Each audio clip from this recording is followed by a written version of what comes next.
Nakatalaw na ba magkugita na mas presko pa sa inyong uyab ug asawa? Mao na gitawag na lubad-lubad guys. Mao na kinapreskuhi sa entero kalibutan. Matik na mikos-mikos ng tirada diha nya dubuhon po nato ning uban. Paluapan daw piniritong baga.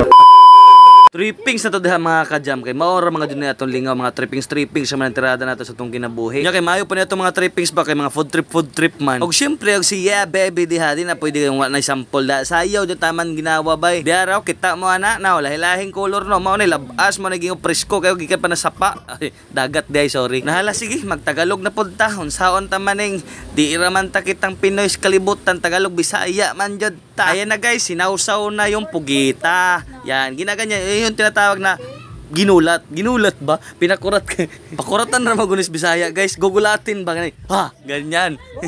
Hindi wag mo kasi pag ibabad mo kasi yan sa tubig guys, ititigas yan lalo. Kaya kailangan talaga wag mo siyang ibabad masyado, tamang ano lang ba?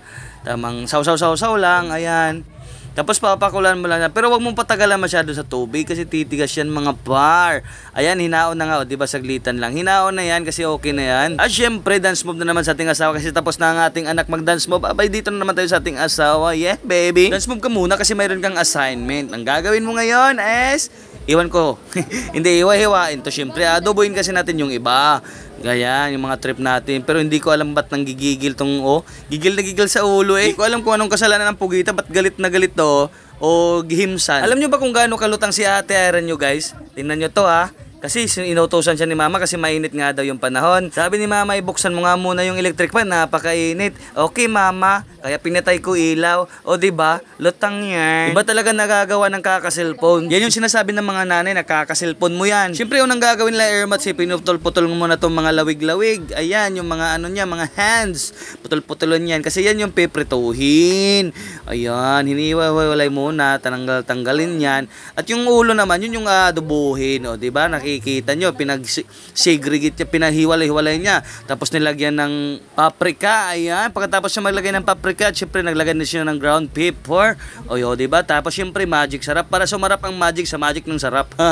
Tapos maglagay ng asin, tapos kinumot-kumot na, wisik-wisik ng tirada diha par. Ganyan talaga para mas manunuot yung lasa. Tsaka parang naayos kasi yung pagkahalo, pagkakinakamay. Pagkatapos dito naman tayo sa ulo guys, ayan, hatiin natin to pag ganito. Pagkatapos pagka nahati na, syempre hiwa-hiwain natin yan. Kasi ito yung pang-adobo natin eh. Kailangan natin hati-hatiin ng mga maliliit. Tapos naman eh, magpainit tayo ng mantika para sa ating piniritong lagay naman noon. Gaway, yung mga kamay ng pugita. Ayan, peperituhin natin yan isa-isa par. Napakasarap yan. O, diba? Tamang prito-prito lang. Ganda lang mga trippings natin dito.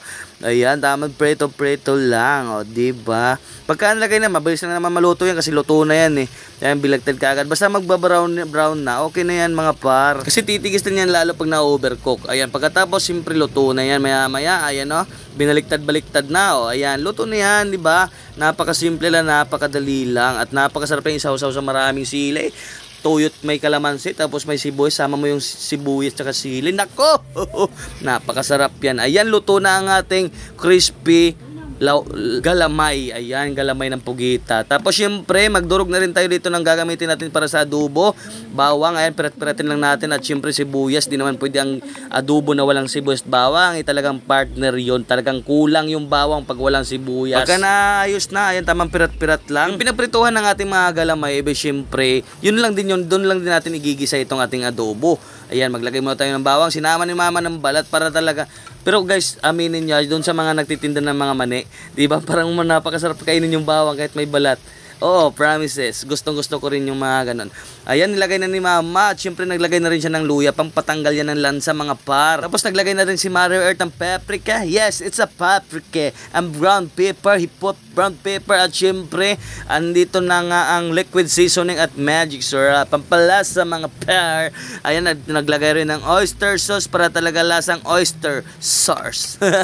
Ayan, mekos-mekos lang, hinalo-halo lang yan. At syempre, tamang ano lang yan, patutuyo. Natakpan na. Nung natakpan na pagkabukas, ayan, kumukulo-kulo na. At syempre, patutuyuin lang yan saglit. Mga pare ko, mga kajam. So, ayan, tamang dance move lang.